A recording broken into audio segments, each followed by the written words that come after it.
The global economy is in unprecedented turbulence. Tariffs, recession fears, the world is run by a what's it with arms and legs. If anybody has ever seen the movie Sausage Party, Donald Trump would be in the shape of a what's it with arms, legs, and a fantastic hairdo. Market volatility, geopolitical conflict. Every single person in some way, shape, or form is going to feel the weight of the challenges that we're going through here in 2026. We are all on the brink of World War III. AI is on the rise, and there's a bunch of things to be able to go through today. But before we do, real life update, I tweaked my back a couple of days ago. For the last 48 hours, I have been almost wigging out because of far too much medication. But sitting down, standing up, all hurts. I have been taking paracetamol, ibuprofen, codeine, and I've been wigging out a little bit. I ain't gonna lie with you. Like, I feel like reality is a bit distorted. I feel like I've done a magic mushroom trip, and I'm okay with that. I'm okay with that because we're here today. I really should not be shooting this at all because I'm in a ton of pain. But we're here. We're showing up. I wanted to shoot today because I think we're going to cover something that's really interesting, and it's not specifically the economy. Specifically, it is how the economy is affecting our psychology and our physiology, and how it pertains to our everyday life. Because it does affect us. It does affect us from increasing cortisol, from uncertainty. Most arguments in relationships are around finances. And if the economy is in a crash, if fuel prices are going up, if food prices are going up, then it does start to create a cascade of negative associations or events with life. So this episode essentially is trying to connect the macro to the biological. It gives you the understanding that you need a concrete protocol for protecting yourself psychologically and physiologically. And this is going to largely come through systems. And systems are imperative when the world is trying to break it. So we're going to go through a couple of notes that I have here, just some research and some talking points that I hope you find interesting. The economic environment right now is a cortisol delivery machine, and the data proves it. The Trump tariffs represent the largest US tax increase as a percentage of GDP since 1993, an average of 1,500 per US household in 2026.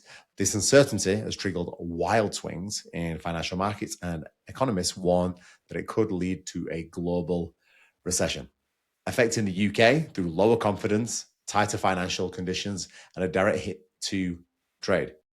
Meanwhile, new data has shown that over 82% of British adults are currently experiencing symptoms of chronic stress. I wonder where that's coming from.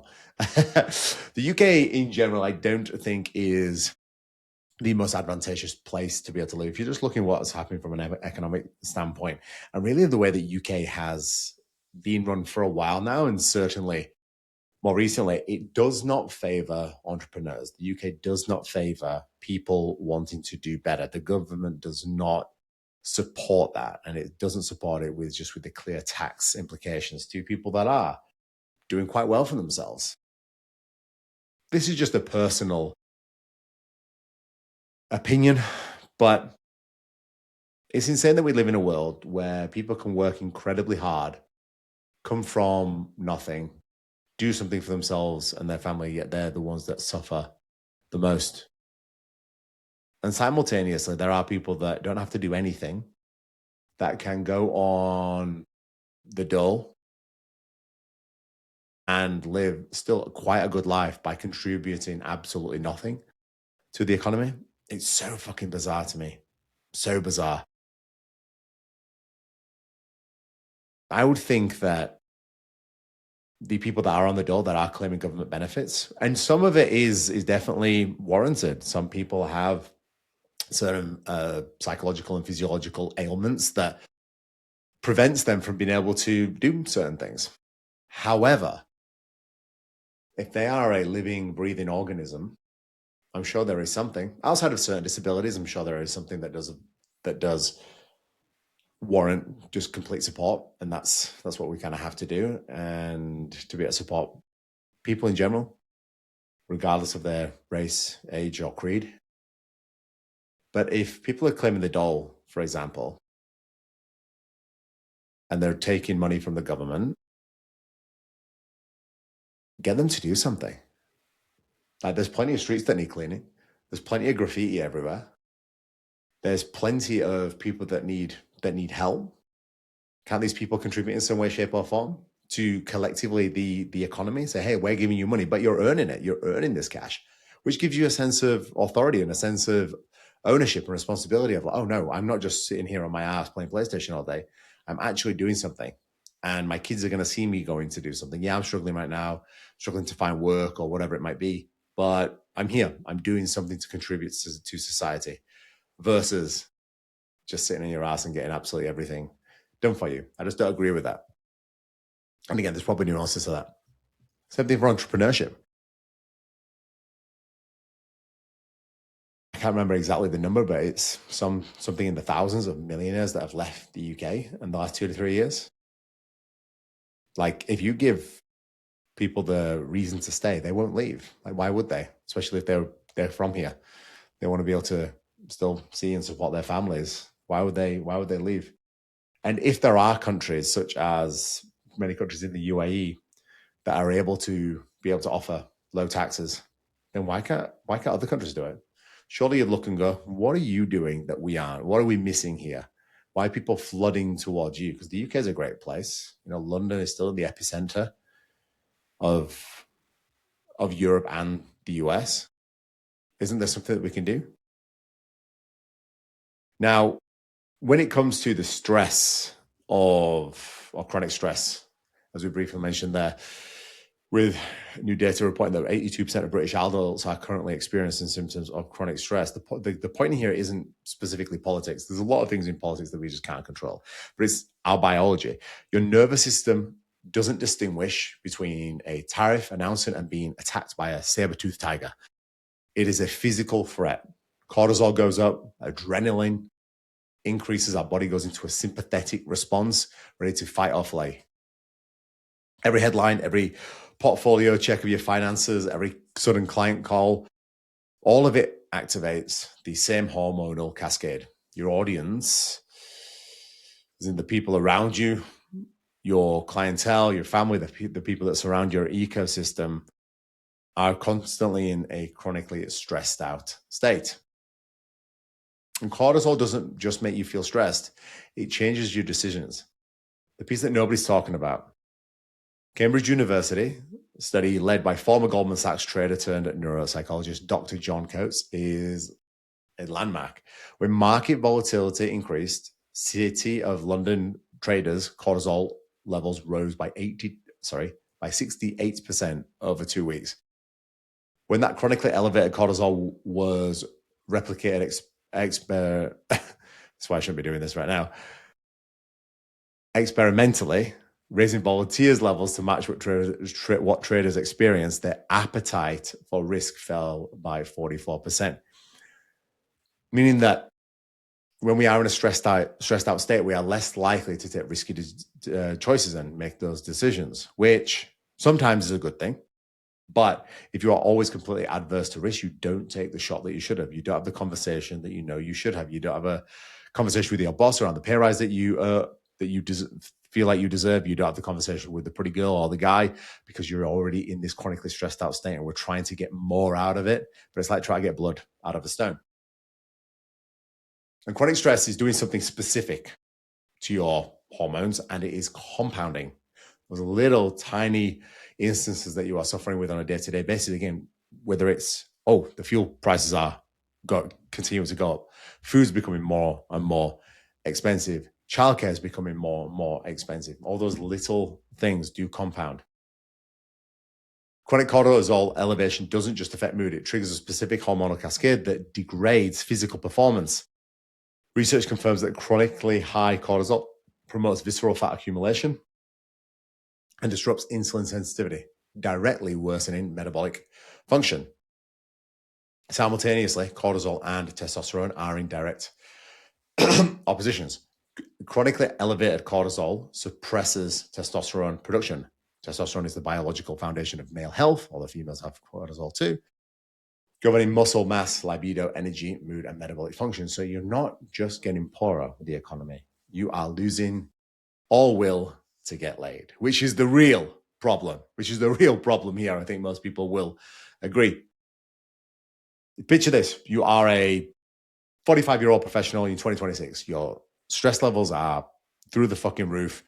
Cortisol suppressing testosterone, so you don't have drive. And testosterone kind of is based around drive and wanting to go and get things and wanting to go and succeed and wanting to go and fight for things. That starts to be suppressed. You are increasing your visceral fat accumulation. You have essentially a self-reinforcing metabolic death spiral. And the trigger was the tariff announcement, which is mental. And it's not just the tariff announcement. It is all the accumulation of other things that are kind of thrown into that. And it doesn't just affect your hormones, but things like your HRV, your heart rate variability. That is absolutely tanking right now. You're not recovering enough because you're not sleeping enough. The UK workplace, for example, is already breaking under this. Stress, depression, anxiety caused 22.1 million lost working days in 2025 in the UK, with nearly 23 days off affected per worker. People are taking more and more time off because of stresses. And I think we just have to adapt to environment, right? Workers, employers, businesses have to understand, here's what's going on with the world. How do we protect our people? And how do we make sure that they are still able to provide for their families, but also understanding that we live in such an interesting world right now. I feel like the more time goes on, people are just expected to be busier. They're just expected to work more. It's like, oh, I want to be successful. I see all these other successful people and these CEOs, they're working 100-hour weeks. I'm gonna, if you want to do it and you're a business owner, then fucking go for it, like by all means. But you can't expect your employees to do that. They ain't getting paid what you're getting paid. If you want to make it fair, if you're like, oh, well, I expect my employees to do this, like, cool, and supplement them. Be like, okay, cool. You may not get the exact amount as me, but you're going to get a significant pay rise because I'm getting you to work a ton, or I'm getting you to put in way more hours than expected. And I hate the bullshit of just like people wanting people to come on board and say, no, you're going to get paid just the standard income, whatever it is, 30, 40 grand. And you're going to work like an absolute fucking dog here because this is the standard. You're like, well, motherfucker, if this is the standard, then pay for the standard. Pay for good employees. And they'll happily do that. But I feel like it's such a cop-out to say, well, we're going to pay you the minimum, but you're going to work as much as me, as the owner. Then get the fuck out of here. Like, look at equity. Cool. You want me to work that way? Equity in the business. This is what I'm working for. Or where are the bonuses? Or, hey, where's the performance? Like, yes, there's going to be a base level of hard work needed. Of course there is. Of course there is. But it's when companies start to take the piss and use whatever justifiable bullshit to say, well, this is the level, this is the standard that we have here, but we're not going to pay for it. You're like, well, fuck you. If this is the standard, then increase the standard of pay. Increase the standard of pay. How does that make you feel? Very, very different. People start to take the offense there when I say things like that. If you're going to want your employees to work like hell, and especially in times where, and there's going to be moments in business where you might have had a ton of people leave, or there's a ton of people on sick leave, or you're just going for a really busy time. Well, that's fine. Employees will step up, especially if you treat them well. You pay them well, you treat them well, they'll step the fuck up. But you've got to be able to give back to them too and go, hey, look, appreciate that fucking 6-week block or that 9-month block that we just did because we weren't able to find someone to fit that position, so everyone else had to take the brunt of the work.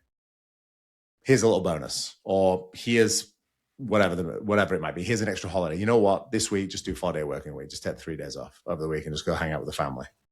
Perfect. Like, give back to your employees. Treat them really fucking well.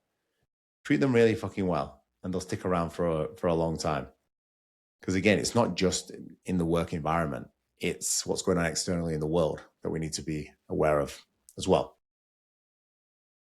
So as we're wrapping this episode up, what do we do about that? Stress through the roof, there's tariffs, there's increased living costs, testosterone suppressed, you can't get a boner anymore. What are we supposed to do? The practicality is this. Let's look to anchor cortisol in the morning. Let's look to ensure that our sleep-wake cycle is kind of functioning well. And that's going to start with sunlight exposure. Within the first 1 to 2 hours of waking, let's get outside. Get outside, get the sun in your eyes. Let's start to regulate melatonin. That will help with your natural cortisol spike. Essentially, we wake up, cortisol starts to increase incrementally up through to about midday, and then starts to come down the other way. And then melatonin has this adverse effect where it starts to increase, cortisol goes down, we start to enter a sleep state. But starting the day off really well by doing that. Resistance training. Resistance.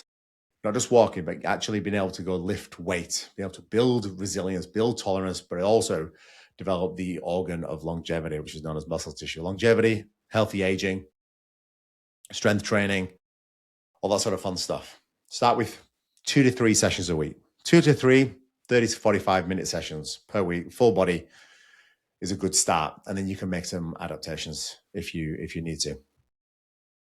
And sleeping. Let's not abuse sleep. Sleeping is the recovery protocol. You don't need the Normatec boots. You don't need the ice baths. You don't need saunas. Just go to fucking bed. Go to bed at a good hour. Nothing will be a better recovery tool than that alone. And then you can start to add in all the other stuff. I always view things like Normatec boots and saunas and ice baths as the 5%. It comes along, for me, it goes along with multivitamins, with creatines, with fish oils.